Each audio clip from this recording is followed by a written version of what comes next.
Hello YouTube, I'm Drominicus and this is the 12th episode of Thorsday. And today on the show I'm going to be taking a look at an old Celtic goddess by the name of Blodeuwedd. And if you think that's an interesting name, wait till I give some more out because it's fun! By which I mean infuriatingly difficult at times to try and pronounce some of these names because only a native speaker of that language could really wrap their tongue around it. So, stay tuned if you want to watch me make a fool of myself.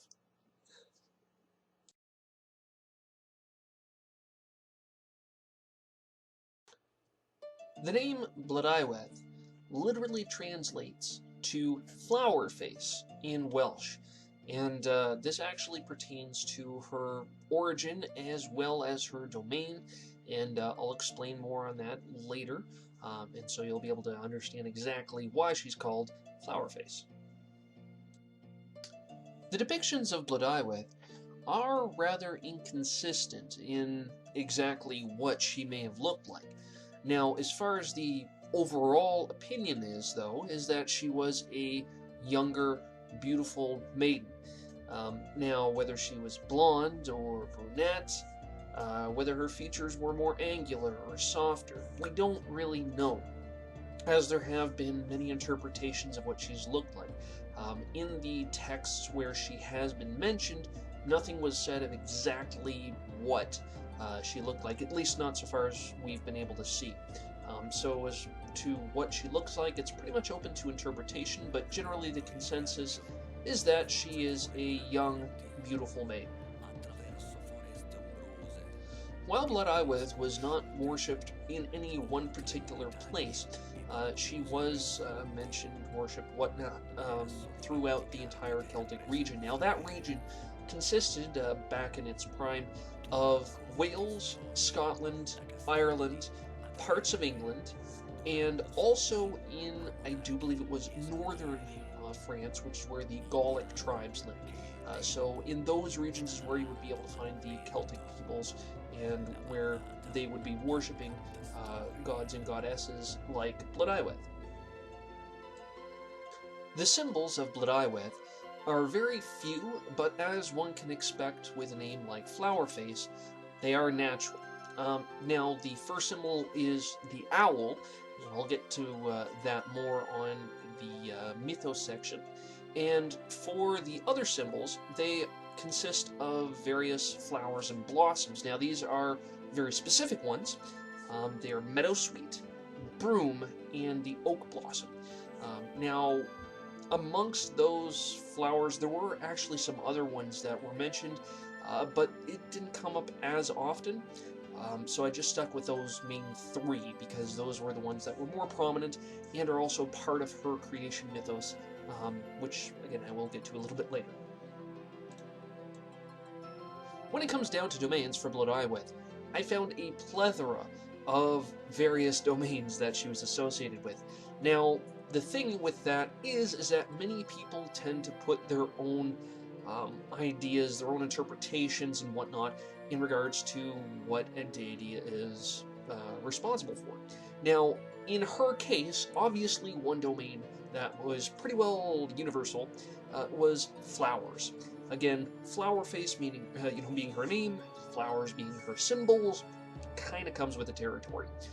Now, in addition to that, one of the other ones that I came across a couple of times was temporary beauty. Now, that may seem a little bit odd, given that it's usually beauty, but in this case, temporary beauty is very fitting, very appropriate to Blodeuwedd, and I will get to that more in her mythos.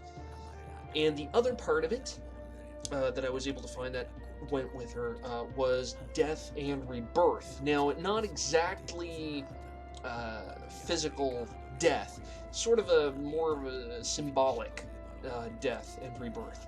Not exactly the physical, okay, you're dead and sort of come back to life thing. It's more of a symbolic maturation sort of deal. So, again, that's part of her mythos, and I will be getting to that, trust me. It's very interesting.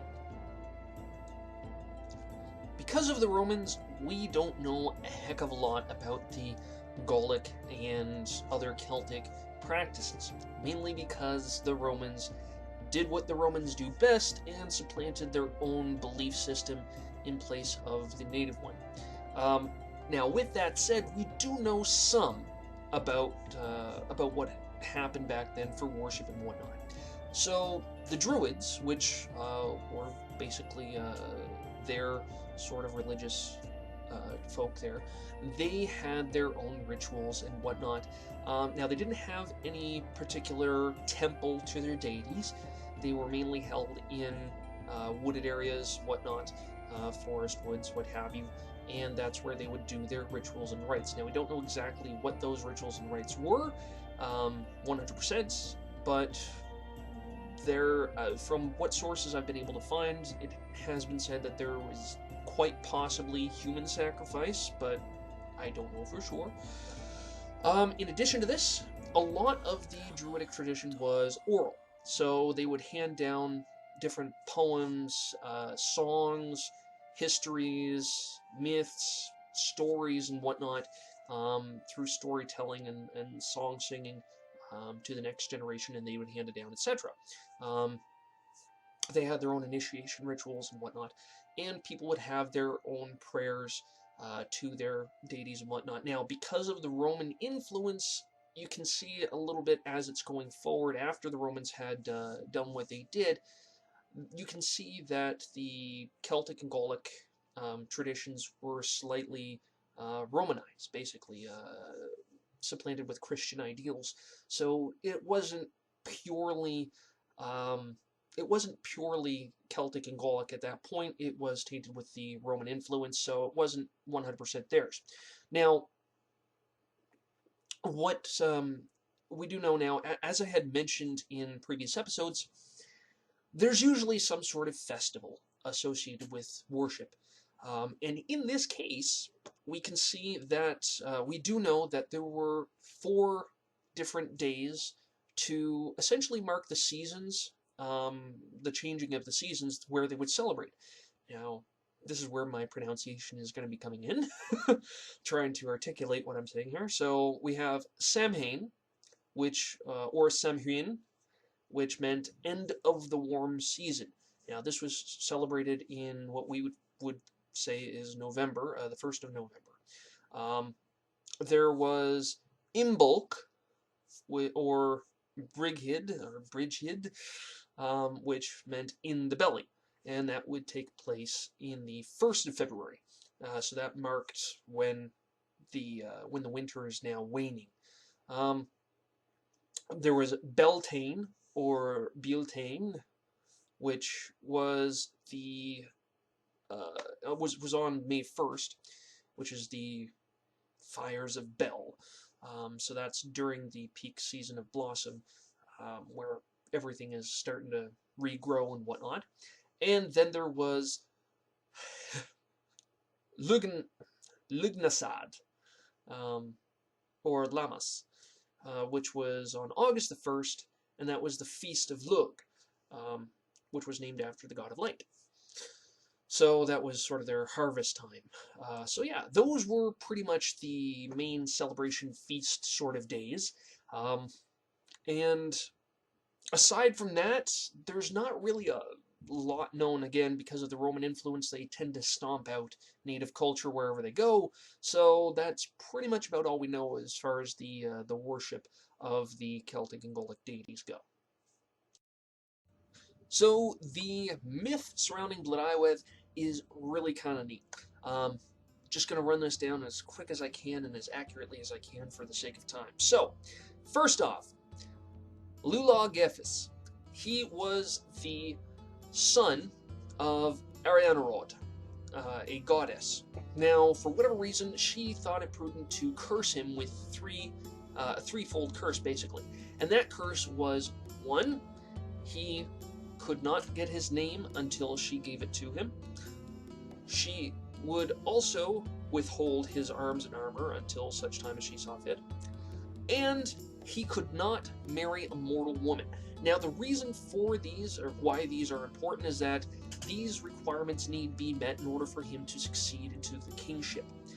It was a matrilineal sort of society, a mostly matrilineal society, the Celtics were. So in order for him to have that, he would need to be married. He couldn't just be king by succession. He had to marry, and it would then be, he would be the king, yes, but he wouldn't have as much power as the queen, so on and so forth. So, yeah, what had happened is that he did manage, through some clever wordplay and trickery and whatnot, to get his name and his arms and armor. But he still needed to marry, and that was the big one. So in order for him to marry, he couldn't marry a mortal woman, so his uncles, Math and Gwydion, managed to whip up, and they were magicians of sorts, they managed to whip up Blodeuwedd out of oak blossoms, sweet meadow, or meadow sweet rather, and out of the broomflower. So they whipped her up, and for the sole purpose of marrying, and this is why she was called Flower Face. She was made out of those. So they married, and he became king. Everything was going great for him. Now, he left to go visit his uncles one time, and while he was out, a hunting party led by Gronw came about asking for shelter because it was, a bad time, and they were weary, etc. It was a hunting party, so they get that way, chasing game all day. So Blodeuwedd, being in charge of the place at the time, said, yeah, okay, come on in. And she fell in love at first sight with Gronw. Now, she was created for the sole purpose of marrying. She was basically in an emotionless, sort of loveless relationship. She was there she was basically a pawn for Lula, or Lula, rather. So, or Lila, pronunciation. So, love at first sight, and she and him wanted to be together. In order for that to happen, though, Lula had to die. So Lila had rather odd circumstances under which he had to die. And so they saw it fit to try and get that out of him. The way that they did that was that Blodeuwedd would basically plead with him, say that she's really, really worried about him dying. She doesn't want him to die. She's anxious, and it's like, how are we going to prevent your death?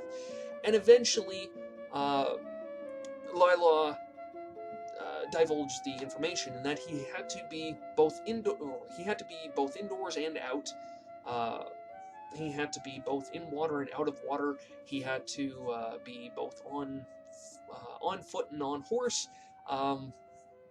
Some really odd circumstances.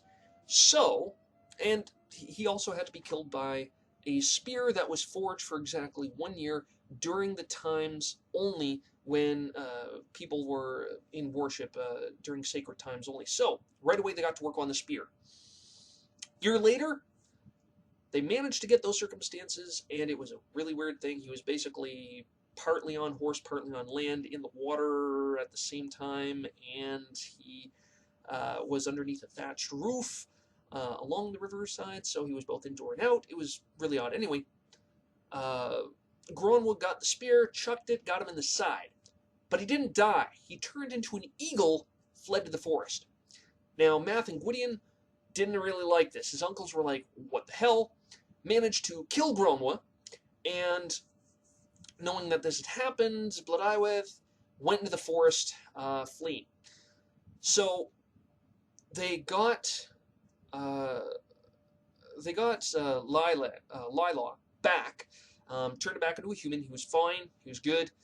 But what happened then was the uncles took it upon themselves to curse Blodeuwedd, so that she would always be alone and in the dark. And so they turned her into an owl, that she was feared by all the other birds and could only be around at night. So that is what had happened with her. Now, some see that as her being a traitor to him, but others see it as her asserting her actual emotions, because she was made specifically for that purpose, to marry, and not giving any autonomy, basically. So see it as you will, but it's a really interesting tale nonetheless. So that is Blodeuwedd. Hope you guys enjoyed it.